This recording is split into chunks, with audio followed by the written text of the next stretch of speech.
فيديو جديد. بالمناسبة كده كل فترة والتانية الواحد مننا كمغترب بيحب يغير عن نفسه كده ويروح مكان مختلف، فالنهاردة ان شاء الله هنروح مع بعضنا حوالي بارك.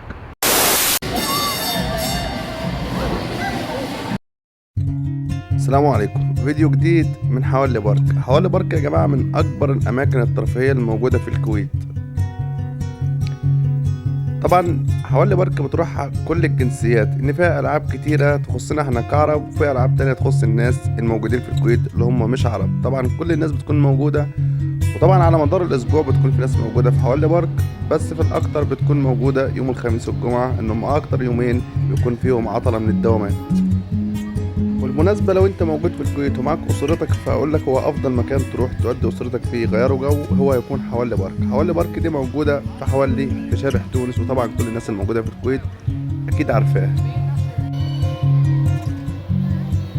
طبعا هي فيها العاب كتيرة بتحبها الاطفال في كل مكان، بس طبعا الالعاب اللي هنا بصراحة انا شفتها انها خطيرة جدا، والاطفال طبعا بتكون عايزة تطلع تركب الالعاب دي، بس للاسف ما بتكونش عارفه الصعوبات ايه. بس بعد ما بيركبوا يبقى بالنسبه لهم ندمانين جدا ان هم طلعوا الحاجات دي او الالعاب دي، انها خطر جدا. فلو معاك طفل في اي مكان، يعني مش لازم يكون في الكويت، لو معاك طفل فبلاش تركبوا اللعبه دي غير لما هو يكون عنده القدره ان هو يركب الالعاب دي، عشان الالعاب دي خطر جدا.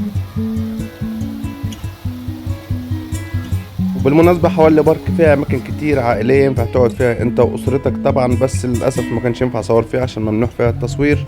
فيها أماكن، فيها مطاعم، فيها أماكن كتير تعرف تقعد فيها أنت وأسرتك وتستمتع باليوم بتاعك. طبعا حوالي بارك فيها حاجات بتتعمل يوم الجمعة ويوم الخميس، بتكون حاجات زي دعم الأطفال أو حاجة كده ترفيهية للأطفال، وبيتوزع فيها هدايا ومسابقات كويسة عشان خاطر الأطفال تستمتع باليوم اللي هم موجودين فيه.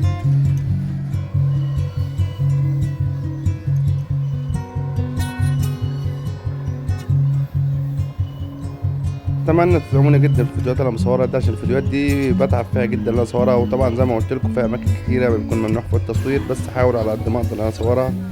فلو انت بتشاهد فيديوهاتي او اول مره تشوف فيديوهاتي، فاتمنى تشترك في القناه لو على اليوتيوب او لو على الفيسبوك اعمل لي فولو، واكتب لي كومنت كويس كده عشان خاطر تشجعني جدا ان انا اصور لكم الفتره الجايه. وطبعا لو انت حابب تشوف اي مكان في الكويت تكون ما شفتهوش او حابب تعرف عنه معلومات، فاكتب لي برضه في التعليقات، وان شاء الله احاول على قد ما اقدر ان انا اصور لكم الاماكن اللي انتم محتاجينها او هتحبوا ان انا اصور لكم عنها.